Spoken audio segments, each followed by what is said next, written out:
지난 주일에는 이런 사람이란 제목으로 바나바가 어떻게 살아왔는지, 바나바는 앞을 봐도 뒤를 봐도 유익한 사람, 귀한 사람, 사람을 이끌어주는 사람이라고 말씀을 드렸습니다. 오늘은 사도행전 강의 307번째 대안의 사람 실라, 이렇게 제목을 잡았습니다.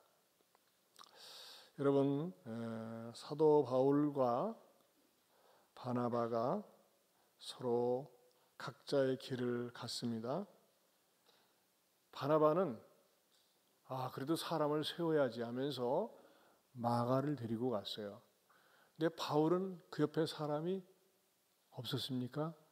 마치 기다렸다는 듯이 사람 하나가 있었어요. 그 사람이 누구냐? 바로 실라였다는 것입니다. 이 실라는 신라의 달밤에 나오는 신라가 아니라 오늘 성경 속에 실라라는 인물입니다. 실존 인물입니다. 어떻게 해서 이 실라가 대안의 사람이 되어서 바울의 큰 동역하는 데 유익을 주었는지 말씀을 전하고자 합니다. 첫째, 실라는 위기 속에 대안이 된 사람이라는 것입니다. 위기 속에 대안이 되었다. 바울과 바나바가 서로 다투고 헤어졌다 그랬어요. 그런데 이 다퉜다는 말이 히브리서에 격려했다고 하는 헬라어와 같은 단어를 썼다고 그랬습니다. 헤어질 때 막 성질을 내고 못 볼 것처럼 왼수처럼 바라본 게 아니라 이랬을 것 같아요. 우리 이렇게 헤어지지만 잘해봅시다. 이렇게 했어요. 너 잘 되나 보자. 그게 아니라 잘해봅시다. 서로 이렇게 뜻이 맞지 않는데 잘해봅시다. 우리 옆 사람 쳐다보고 잘해봅시다. 그렇죠? 잘해보자고 해서 나쁜 건 없잖아요. 그렇게 헤어졌습니다. 바나바는 내가 끝까지 책임져야지 하면서 마가를 데리고 갔어요. 근데 바울은 당장 사람이 없었던 것이 아니라 마치 기다렸다는 듯이 대안에 인물이 있었으니 그 사람이 바로 실라였습니다. 실라는요, 성경을 연구해 보니까 숨겨진 보물과 같은 사람이었어요. 그리고 실라는 바울과 다니면서 또 성경 곳곳에 그 어시스트 역할을 잘했어요. 옆에서 협력을 하면서 사역을 했는데, 이 성경학자들이 도대체 실라가 어떤 인물로 어떻게 존재했었는지에 대해서 누가복음 10장 1절에서 2절, 16, 17절에 이렇게 가르쳐주고 있습니다. 한번 같이 읽어볼까요? 그 후에 주께서 따로 70인을 세우사 친히 가시려는 각 동네와 각 지역으로 둘씩 앞서 보내시며 이르시되 추수할 것은 많되 일꾼이 적으니 그러므로 추수하는 주인에게 청하여 추수할 일꾼들을 보내주소서 하라. 너희 말을 듣는 자는 곧 내 말을 듣는 것이요 너희를 저버리는 자는 곧 나를 저버리는 것이요 나를 저버리는 자는 나 보내신 이를 저버리는 것이라 하시니라. 70인이 기뻐하며 돌아와 이르되 주여 주의 이름이면 귀신들도 우리에게 항복하더이다. 여기에 실라는 없습니다. 그러나 많은 성경학자들이 실라가 어떻게 하나님 앞에 충성스럽고 소중한 인물이 되었을까? 많은 성경학자들이 동의하는 것 가운데 하나가 70인 가운데 들었다는 것입니다. 70인 가운데. 마가도 여기에 포함된 사람 중에 하나라고 생각을 합니다. 자, 이 70인들은 어떤 사람들이었습니까? 전도 현장 체험이 있어요. 그리고 이 사람들은 또 어떤 체험이 있습니까? 귀신도 내쫓은 그런 경험이 있는 사람들이었습니다. 한마디로 실라는 예수님의 직계 제자, 12제자는 직계 제자죠. 하지만 실라는 반계 제자, 즉 주변에서 예수님을 따라다니면서 배웠던 그러한 그룹에 속한다는 것입니다. 아마 이 70인 전도단에 속해 있다고 보는 것입니다. 이렇게 실라는 자기가 예수님의 직접 부르심을 받은 제자는 아니었지만 늘 예수님을 따라다니면서 영혼을 사랑하고 전도하면서 영적인 실력과 내공을 쌓았다는 것입니다. 그리고 예루살렘 온 교회에서 인정을 받고 있었고, 그러다가 바울과 바나바가 헤어질 때에 바울이 딱 선택을 해서 데리고 갈 정도의 출중한 영적인 실력자였다고 하는 것입니다.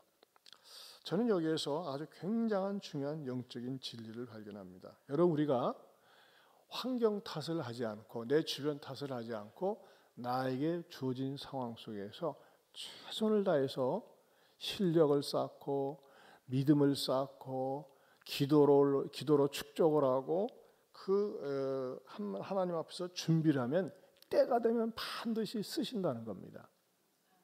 여러분, 성경 가운데서 가장 많이 하나님을 사랑하고 하나님을 노래하고 하나님을 높인 사람이 있는데 누굴까요? 바로 다윗이 그랬습니다.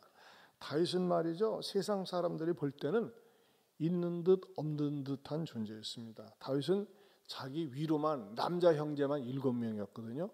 그래서 밥 먹고 하는 일은 맨날 신부만 하면서 양떼들을 끌고 나가서 광야에서 양떼들을 돌보고 방목하고 그러면서 세월을 보냈어요.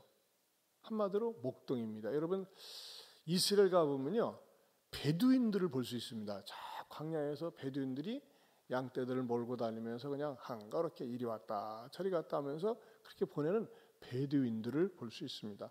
마치 그러했어요. 이 다윗은 제대로 정규 학교를 다니지도 않았습니다. 그런데 베드로란다. 다윗은 정규 학교를 다니지 않았습니다. 그런데도 불구하고 제가 이렇게 다윗을 연구할 때 다윗은 이런 생각을 하지 않았다는 겁니다. 내가 어떻게 내 팔자가 막둥이로 태어나서 나는 늘 자고 깨면은 양떼들이나 끌고 나가서 왼종일 들판에서 하늘 쳐다보면 양 뒤치다거리나 하는 이런 팔자론가. 내 팔자 한번 더럽다. 이런 생각을 하지 않았다는 것입니다. 다윗이란 인물을 최종적으로 연구를 해보면요, 다윗에게 있어서 광야는 학교였습니다. 광야는 그에게 많은 것을 가르쳐준 인생 학습장이었다고 하는 것입니다. 광야는 인생의 다양한 훈련을 받는 훈련장이었습니다. 다윗은 양떼를 끌고 다니면서 이스라엘의 모든 광야 구석구석을 알고 있었어요. 나중에 다윗이 군대 장관이 되어서 전투를 할 때 어디 가서 숨을 수 있고 어디 가서 피할 수 있는지를 광야를 샅샅이 알고 있었어요. 그건 뭡니까? 양떼들을 끌고 다니면서 구석구석을 다 파악했기 때문입니다. 그러면서 한편으로 양떼는 그의 친구였고 양떼는 다윗에게 있어서 백성이나 다름이 없었습니다. 자, 이 광야에서 눈에 확 띄는 건 뭡니까? 하늘입니다. 하늘. 하늘은요, 다윗으로 하여금 하나님을 바라보게 하는 영적인 눈높이였습니다. 그리고 들짐승은요, 누가 덤벼와도 한 방에 칠 수 있는 표적이었다고 하는 것입니다. 그렇게 그의 주변에 널려져 있는 돌멩이는 누구도 생각지 못하는 그건 뭡니까? 위험을 대처할 수 있는 무기요 총알이었습니다. 그리고 들판에 피는 풀과 꽃들은 그의 삶 속에 시의 소재였습니다. 밤에 양떼를 돌보면서 두루누워 있을 때 밤하늘의 별과 달은 주의 이름이 온 땅에 어찌 아름다운지요, 하나님의 손가락을 느끼는 정도의 시상을 가지고 있었습니다. 새소리는 그에게 도전을 주어서 어떻게 하면 저렇게 맑은 새소리를 낼 수 있을까? 나도 한번 저런 소리를 낼 수는 없을까? 하면서 개발하고 연구한 게 하프였습니다. 이 다윗은요, 하프를 연주하는데 대가였습니다. 하프를 얼마나 잘 타는지 사울왕이 정신병에 걸려가지고 헷가닥했을 적에 다윗이 하프를 쫙 타면 말이죠, 그 악기가 떠날 정도로 하프를 잘 연주했어요. 그런 의미에서 다윗은요, 음악 치료사의 원조이기도 합니다. 그만큼 다윗에게 있어서 광야는 그냥 쓰잘데없이 널브러진 양떼들에게 풀이나 먹이는 그런 공간이 아니라 그의 인생을, 그의 전인격을 훈련시키고 단련시키는 현장이었다고 하는 것입니다. 그리고 마침내 그 광야 생활을 어느 정도 했다고 싶을 때 하나님은 어떻게 합니까? 이스라엘의 1대 왕인 사울왕이 왕으로서의 역할을 못하니까 폐위를 시키고 그 다음에 2대 왕을 뽑는데 하나님이 사무엘 선지자를 보내서 이새의 집에 보내서 왕을 간택하려고 요즘식으로 하면 인사청문회를 합니다. 근데 형들이 7명이 다 기골이 장대하고 그럴듯하게 생겼지만 나 탈락을 당했습니다. 사무엘이 한숨을 쉬면서 하나님 이 가운데 없다고 하네요. 혹시 또 사람 없어요? 그랬을 적에 아버지 이새가 이렇게 얘기를 합니다. 사무엘상 16장 11절에서 13절입니다. 같이 보겠습니다. 또 사무엘이 이새에게 이르되 내 아들들이 다 여기 있느냐. 이새가 이르되 아직 8번째인 막내가 남았는데 그는 양을 지키나이다. 사무엘이 이새에게 이르되 사람을 보내어 그를 데려오라. 그가 여기까지 오는데 우리가 식사 자리에 앉지 아니하겠노라. 이에 사람을 보내어 그를 데려오매 그의 빛이 붉고 눈이 빼어나고 얼굴이 아름답더라. 여호와께서 이르시되 이가 그니 일어나 기름을 부으라 하시는지라. 사무엘이 기름 뿔병을 가져다가 그의 형제 중에서 그에게 부었더니 이날 이후로 다윗이 여호와의 영에게 크게 감동되니라.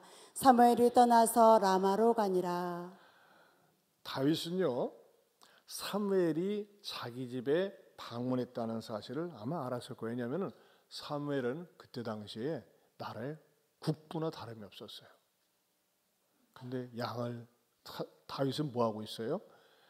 또 사무엘이 이새에게 이르되 네 아들들이 다 여기 있느냐? 이새가 이르되 아직 8째인 막내가 남아. 이게 뭐예요? 무시하는 말이에요. 막내인데 그러면 양이나 지키고 있어요? 그 말입니다. 그만큼 다윗은 버려진 존재처럼 양이나 지키는 것으로 생각을 했어요. 그러나 그는 양을 지키는 것이 단순한 양 지킴이가 아니라 방금 말씀드린 것처럼 양을 지키면서 최선의 준비를 다하고 있었다는 것입니다. 그리고 그가 마침내 사무엘에게 왔을 때 이 녀석이 바로 그 녀석이구나 하면서 하나님께서 기름을 부으라고 했을 때 준비된 다윗에게 기름을 붓고 드디어 이스라엘의 2대 왕이 되는 것입니다. 사랑하는 성도 여러분, 여러분이 사는 처지가 환경이 마음에 들지 않을 수 있어요. 내 조건에 맞지 않을 수가 있어요. 그러나 여러분 하나님 앞에서 최선을 다해서 준비를 하세요. 믿음으로, 기도로, 말씀을 보면서 주어진 일에 감사함으로 최선을 다하세요. 하나님이 지으신 모든 것이 선함에 감사함으로 받으면 버릴 것이 없다 그랬어요. 그럴 때 하나님은요, 때가 되면 너 거기에만, 너 그냥 광야에서 목동으로만 살기에는 아깝구나 하면서 하나님께서 뽑아 쓰시는 거예요. 제가 전에 사랑교회에 있을 때 그 교회에 광고가 나왔어요. 권사회를 중심으로 해서 남한산성에는 육군 형무소에 위문 전도 집회를 가는데 그곳에 있는 그 육군 형무소에 있는 제소자들이 참 교회에서 갈 때 위로를 받고 복음을 듣게 해달라고 그렇게 이제 기도를 했었는데 저는 그때 이제 강도사 시절이었습니다. 강도사는 강도 짓을 하기 전에 강도사라고 합니다. 좀 크고요. 우리 교단에서는 일반 대학 4년 졸업하고 신학대학원 3년 한 다음에 그다음에 강도사 고시를 봐야 됩니다.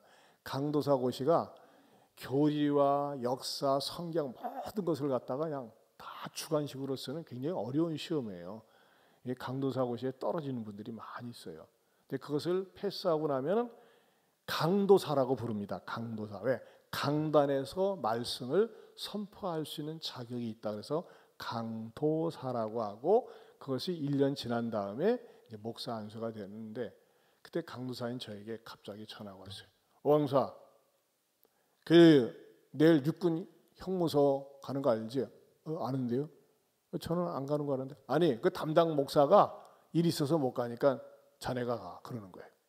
제가요? 자네가 가. 네, 알았습니다. 제가 이제 그 40원씩 버스를 타고 육군 형무소, 남한산성 육군 형무소 태어나서 처음 가봅니다. 무시무시합니다.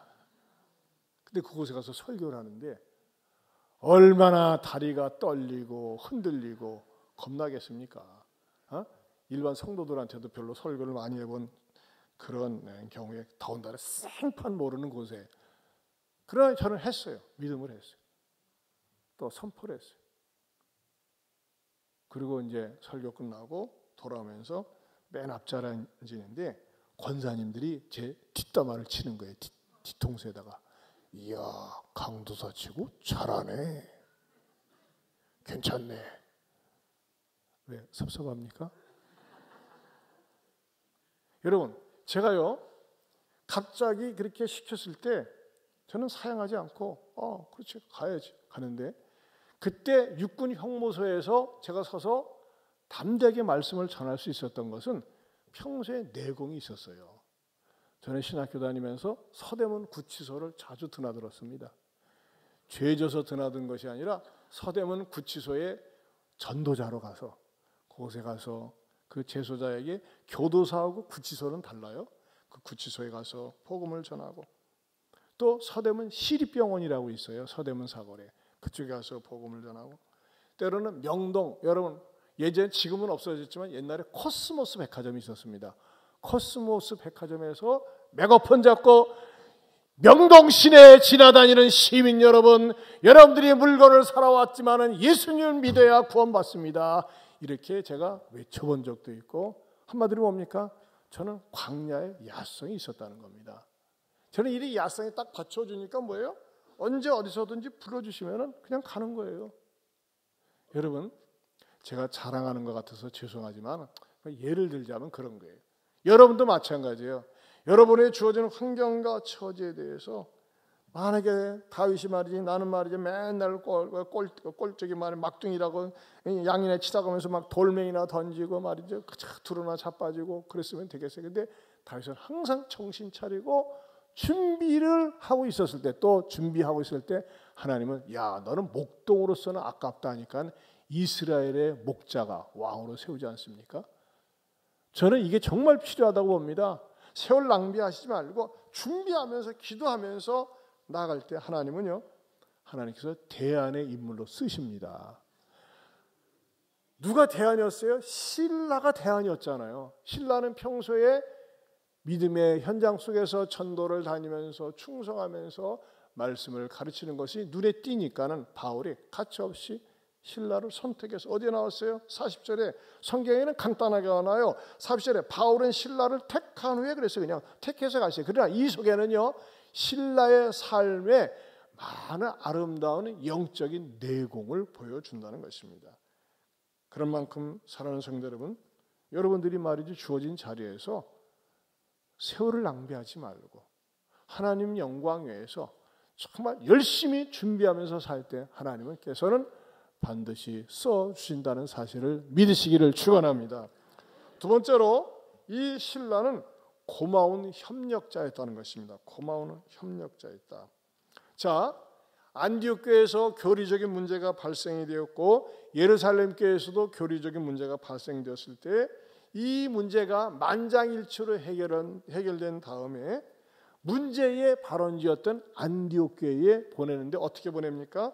사도행전 15장 22절을 보겠습니다. 같이 봅니다.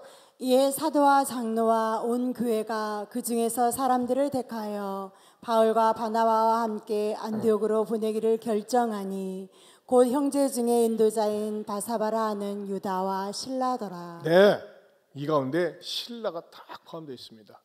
사람들을 선택해서 보냈다고 하는 것입니다. 그런데 신라는 어떻게 합니까? 그는 그야말로 아주 고마운 협력자였다는 것입니다. 어떻게 또 협력을 했습니까? 15장 30절 32절을 보겠습니다. 같이 봅니다. 그들이 작별하고 안디옥에 내려가 무리를 모은 후에 편지를 전하니 읽고 그 위로한 말을 기뻐하더라. 유다와 실라도 선지자라. 여러 말로 형제를 권면하여 굳게 하고. 여러분, 여기서요, 유다와 신라가 선지자라고 그랬어요. 바울은 선지자란 말이 없어요. 뭐예요? 그만큼 영적으로 깨어있고 또 여러 형제를 권면하여 굳게 할 정도로 말씀의 능력과 은사가 있었다는 것입니다. 어떻게 보면요, 신라는 바울보다 신앙의 선배입니다. 신라는 바울이 예수님 믿기 전부터 예수님을 따라다니는 전도자였습니다. 그런데 어떻게 합니까? 내가 선임자인데, 내가 더 경험자인데, 내가 앞선 자인데, 내가 교회 생활을 더 많이 하는데 이것을 내세우지 않고 절대 혼자서 단독으로 하지 않고 바울의 철저한 협력자였다고 하는 것입니다. 여러분, 우리가 주의 일을 할 적에 서로 협력하는 것이 얼마나 소중한지 모릅니다. 이번에 후쿠오카 아가페 교회 40명이 가는데 그 40명 중학생, 고등학생, 청대부, 장년 40명이 갔습니다. 가는데 이분들이 맡은 역할들이 한 사람 한 사람 얼마나 소중한지 몰라요. 뭐 단순히 목사가 가서 설교만 하는 게 아니라 이런 분들의 옆에서 동역하고 도와주고 그렇게 각자 맡은 분담 역할을 했기 때문에 지금 후쿠오카 아카페 교회가 얼마나 감동을 받았는지 말이에요. 그의 역사상 40명이 온 케이스는 처음이고 또 우리의 사역에 짧은 기간이지만 감동을 받아가지고 이한교회 오고 싶다고 그래가지고 그쪽 교인들이 올 11월 달에 우리 교회 탐방하기로 했습니다.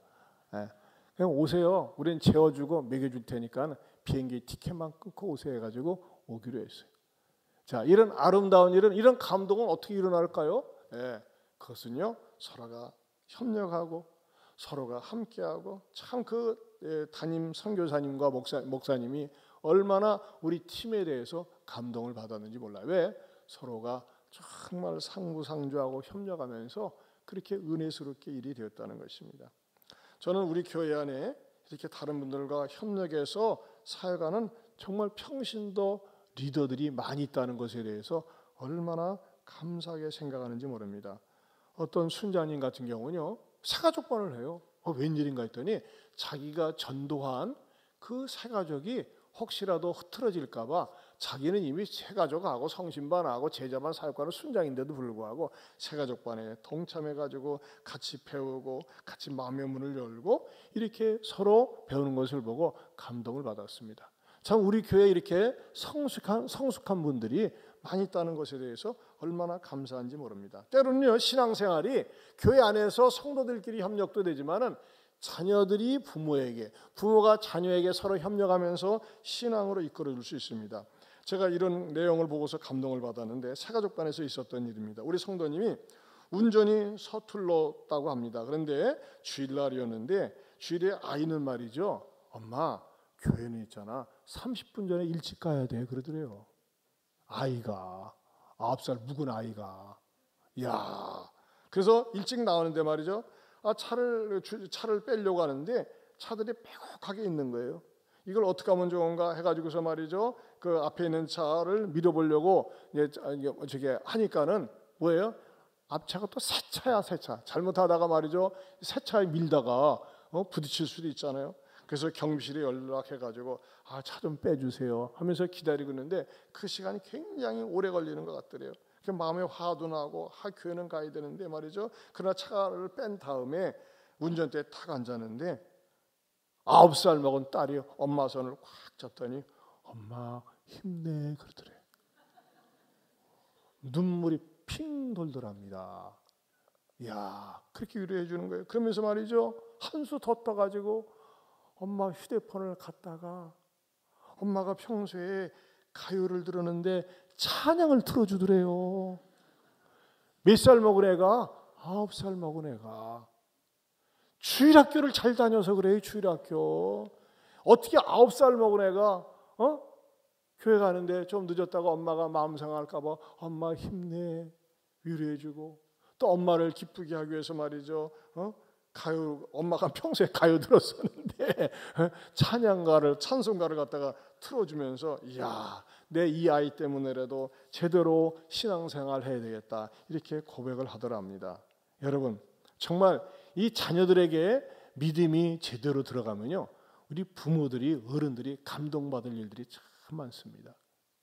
여러분, 자녀들에게 믿음을 심어주세요. 이 믿음을 새롭게 심어주고 강조하는 게 뭡니까? 전 특세입니다. 전가족 토요특별 새벽기도. 여러분, 일주일 한 번 싹 하고 마치는 것이 아니라 매주 토요일마다 우리가 같이 모여서 예배드리고 말씀 듣고 식사하면서 교제를 나눌 때 정말 아름다운 믿음이 자연스럽게 계승 발전하게 되리라 믿습니다. 때로는요, 자녀가 스승이 돼요. 자녀가 내 믿음이 스승이 되는 거예요. 그래서 우리 이런 말을, 야, 네가 나보다 낫다. 얼마나 좋습니까? 세 번째로는요, 겸손한 연결 인생이 바로 신라였다는 것입니다. 신라는요, 바울보다 선임자였습니다. 먼저 믿었습니다. 예루살렘 교회에서 선지자로 인정을 받을 정도였습니다. 그런데 이 예루살렘 교회 선지자 실라가 안디옥 개척교회 선교사인 바울보다 신앙적인 면에서 더 우월할 수도 있는데도 불구하고 실라는 바울과 더불어서 같이 사역을 하면서 겸손하게 바울을 따라다녔습니다. 그리고 나중에 16장에 가면은 복음 전하다가 감옥에 투옥이 돼서 두들겨 맞고 같이 고난에 동참하기도 한다는 것입니다. 교회사적으로는 실라가 이방인 중심의 안디옥 교회와 유대인 중심의 예루살렘 교회를 연결하는 가교 역할을 했습니다. 자, 방금도 읽었습니다만 한 번만 더 읽어보겠습니다. 15장 22절 말씀 같이 봅니다. 이에 사도와 장로와 예루살렘 온 교회가 그 중에서 사람들을 택하여 바울과 바나바와 함께 안디옥으로 보내기를 결정하니 곧 형제 중에 인도자인 바사바라 하는 유다와 실라더라. 네, 실라는요 예루살렘 교회와 안디옥 교회 이렇게 연결하는 데 쓰임 받습니다. 저는요 제가 사역을 하면서 우리 교회에서 가장 제가 관심 있게 보는 교회가 전북대 국제교회입니다. 전북대 국제교회. 이 전북대 국제교회의 사역은 정말 중요합니다. 거기에 수천 명의 외국인들이 와 있는데 우리 교회가 최재철 집사님을 중심으로 해서 그 전북대 국제교회를 세우면서 매월 한 차례 한 번씩 우리가 여전도에서 돌아가면서 식사로 섬기는데 그 섬기는 가운데서도 우리 교회가 거의 주도적으로 많은 사역을 합니다. 저도 말이죠 전북대 국제교회가 너무나 중요하기 때문에 제가 목사님들 서울에 있든지 부산에 있든지 서로 마음이 통하고 좀 얘기가 되면은 목사님 전북대 국제교회 좀 도와. 이건 가치 있는 일이야 하면서 제가 연결을 합니다. 해가지고 현재까지 작년에서부터 매월 이제 또 추가로 돼가지고서 그 전북대 국제교회를 돕는 교회가 10교회가 동참을 합니다.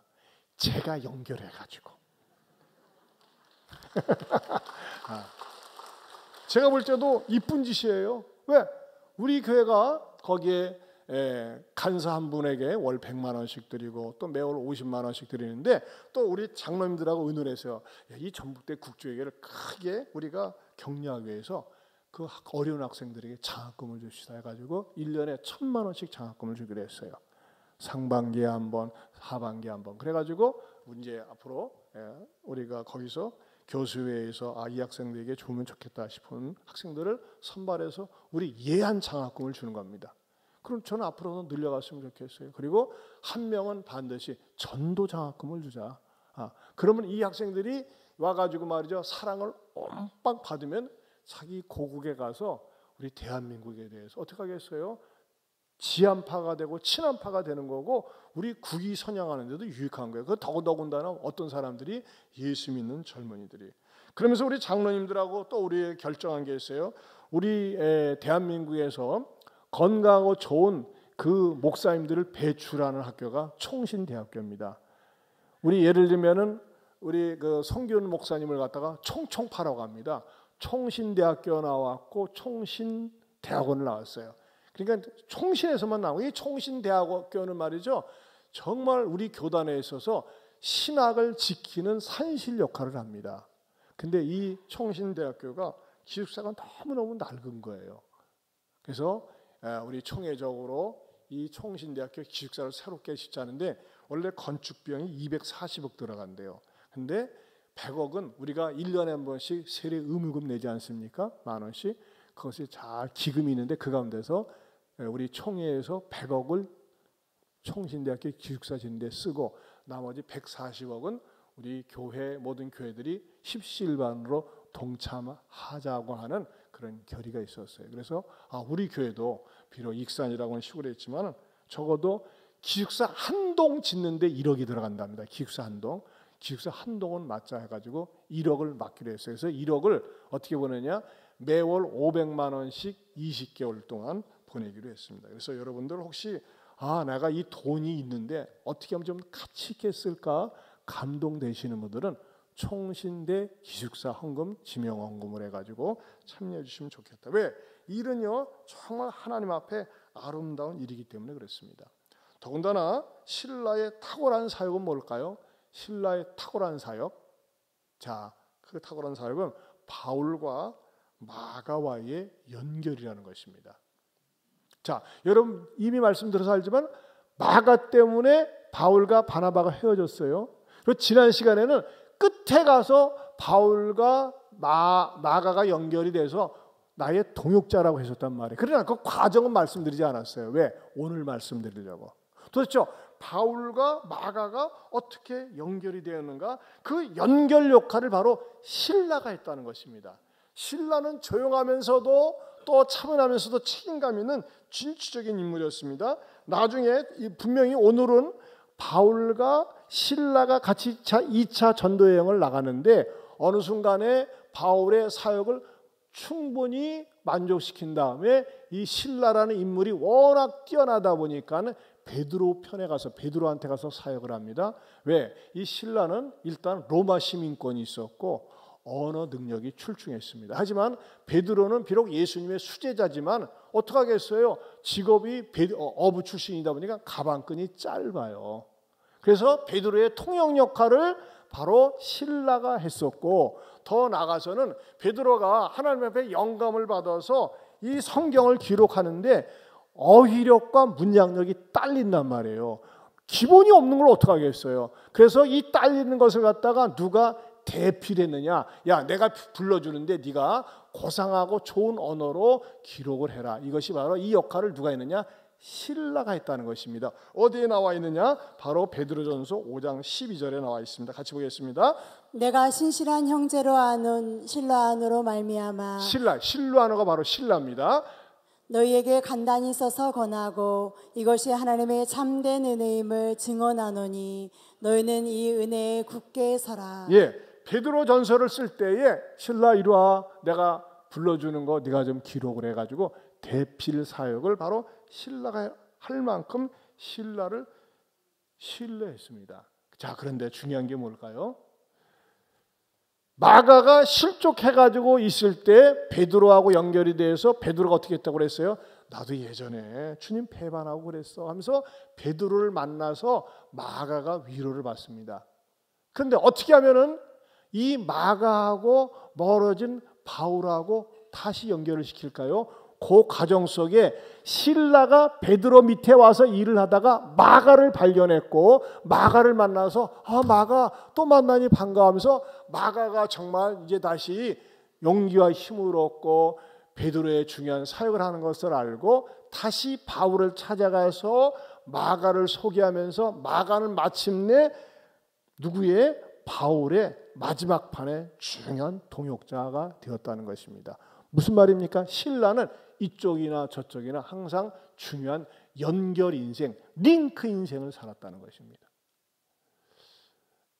우리 이 앞에 있어서 좀 이상하지만 사실이니까 우리 교회 카페 하는 집사님 카페 이름이 카페 링크예요. 링크. 내가 물어봤어요. 왜 카페 링크라고 했습니까? 목사님이 늘 링크 인생, 연결 인생을 살라고 해서 그런 거 아닙니까? 참 좋은 이름 같아요. 근데 우리 집사님은요, 그냥 카페를 운영하는 게 목적이 아니에요.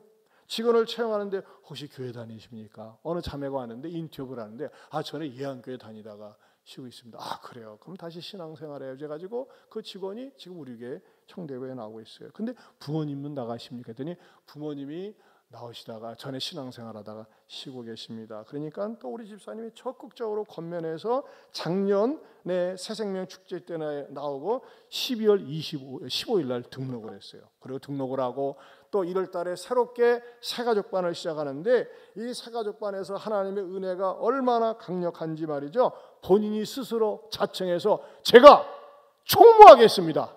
간식도 담당하겠습니다. 이거 감당 안 하면 직무유기입니다 할 정도로 말이죠. 새가족반에서 적극적으로 하는 거예요. 그러면서 이분이 말씀을 나누는데 이렇게 고백을 했답니다. 하나님께서 자기를 고와 같이 버려두지 않았다는 사실에 얼마나 마음에 감동이 되는지 성령이 오셨네, 성령이 오셨네 찬송을 부르면서 한없이 울었다는 것입니다. 예안교회 나오기 전까지는 고아의 심정으로 살았고 의지할 곳이 없었고 외로움 속에서 살았는데 이렇게 오랜 세월 동안 하나님께서 나를 외면하지 않고 우리 가족들이 특별히 누님이 오랫동안 기도해 왔는데 누님이 기도한 덕분에 제가 이렇게 예안교회 와서 정착을 하고 예배 시간마다 은혜를 받으니 얼마나 감사한지 모른다고 하면서 누나한테 자기가 예안교회에서 변화된 사실을 얘기하니까는 누님한테 이렇게 문자가 왔더래요. 동생아, 그동안 주님 곁을 떠나 있다가 주님께로 돌아오도록 지금까지 인도하신 주님께 감사한다. 어떤 상황이 있어도 주님은 너를 절대로 버리지 않을 거야. 예수님을 중심으로 아름답게 살아라. 고맙다 동생아. 이렇게 문자를 주고받았다는 거예요. 여러분, 이게 얼마나 아름다운 연결입니까? 우리 교회는 사실 그런 분들이 많이 있어요. 가게를 운영하면서 혹시 교회 다니십니까? 예수님 믿으십니까? 두들겨 보는 거예요. 근데 우리 집사님은 말이죠, 이 자매 직원을 쓰면서 두들겨 봤더니 말이죠, 마음의 문을 활짝 열고 딸도 나오고 부모도 나와요. 우리 이 자리에 3배 앉아 계시네. 우리 대원 성도님 부부 잠깐 일어서 봐요. 증인들입니다. 증인. 잠깐 우리 격려 박수 한번 보내주세요. 네, 아주 감사합니다. 옛날에 교회 처음에 오실 때는 얼굴에 어둠이 잔뜩 끼었었어요. 지금은 기쁨과 감사와 감격이 있어요. 맞죠? 예, 얼마나 감사한지 몰라요. 어떻게 이렇게 됐을까요? 연결을 하는 거예요. 연결. 사랑하는 성도 여러분, 여러분에게 왜 그런 직장, 왜 그런 지위, 그런 자리, 그런 기회를 줬을까요? 나만 잘 먹고 잘 살라고요? 아니에요.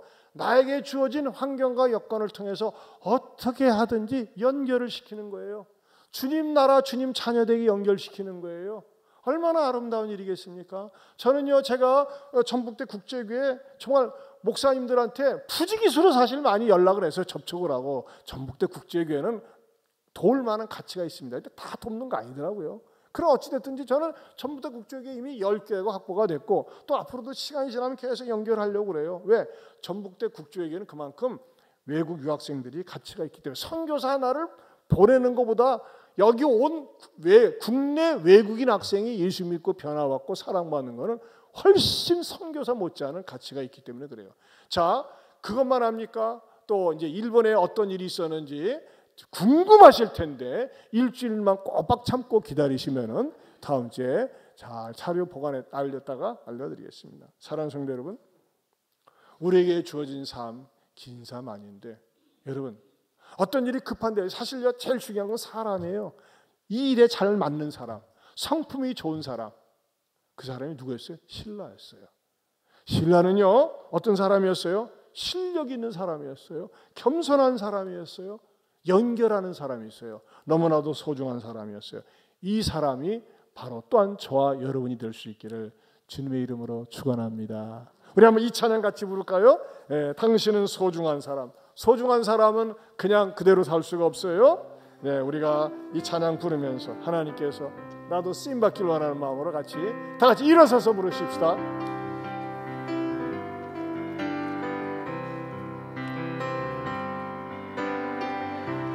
당신은 소중한 사람, 당신은 존귀한 사람, 이 세상에 하나뿐인 당신은 너무나도 소중한 사람, 당신은 소중한 사람, 당신은 존귀한 사람, 이 세상에 하나뿐인 당신은 내게 너무나도 소중한 사람, 그런 당신을 사랑해요. 그런 당신을 즐겁게요. 사랑받기에 합당한 당신을 주의 이름으로 사랑합니다. 당신은 소중한 사람, 당신은 소중한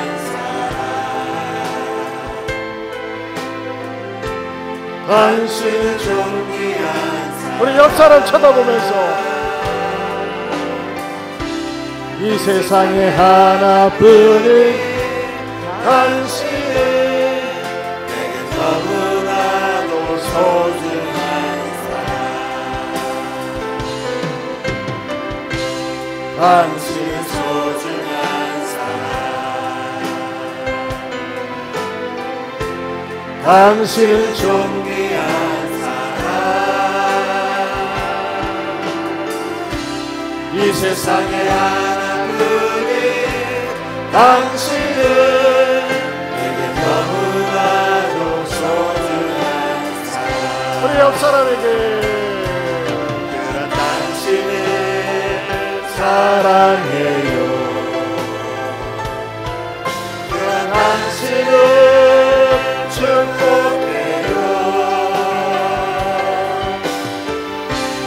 사랑받기에 합당한 당신을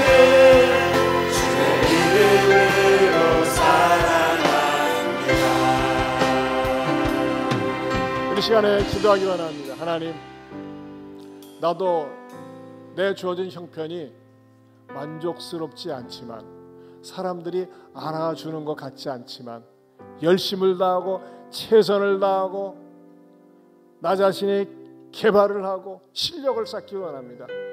영역을 쌓기 원합니다. 더 나아가서는 때가 되면 하나님께서 나를 쓰실 것을 믿으면서 한눈 팔지 말게 하시고 나에게 주어진 환경 속에서 역할 속에서 연결이 인생이 되고 가치 있는 존재로 사는 내가 되게 해달라고 또 여러분의 자녀가 되게 해달라고 이런 축복 기도 우리 다 같이 주여 한번 부르가겠습니다. 주여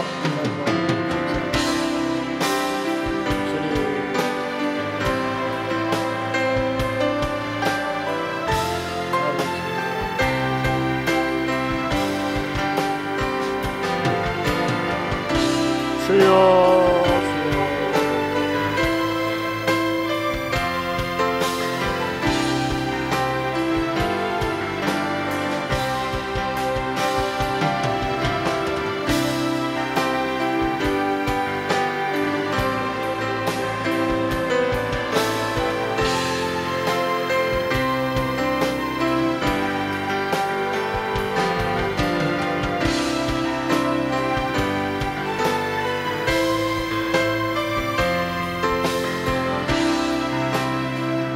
하나님 아버지, 오늘 또 다른 보물 같은 인물 실라에 대해서 살펴보았습니다. 어떤 위기에 처해 있을 때, 상황이 어려울 때 선택받을 수 있는 영적인 실력을 갖고 삶의 현장의 실력을 갖고 대안이 될 수 있는 우리 모두가 되게 하여 주시옵소서. 더 나아가서 나에게 주어진 위치에서 연결해 줄 수 있고 나 때문에 행복해하는 사람이 많을 수 있는 쓰임받는 우리 모든 성도가 되게 하여 주시옵소서. 또 7주간 세분맞이 전특세를 통해서 우리의 자녀들에게 바른 신앙을 가르쳐주고 지도할 때에 가족의 믿음의 명문 가문으로 발전하는 계기가 되게 하여 주시옵소서. 이제는 우리 주 예수 그리스도의 은혜와 하나님 아버지의 변함이 없는 사랑과 성령님의 감화 감동 교통하심의 은혜가 나도 대안의 사람, 실력 있는 사람, 연결해주는 복된 인생 되겠노라고 다짐하는 모든 성도들 위해 영원토록 함께 있을지어다. 아멘.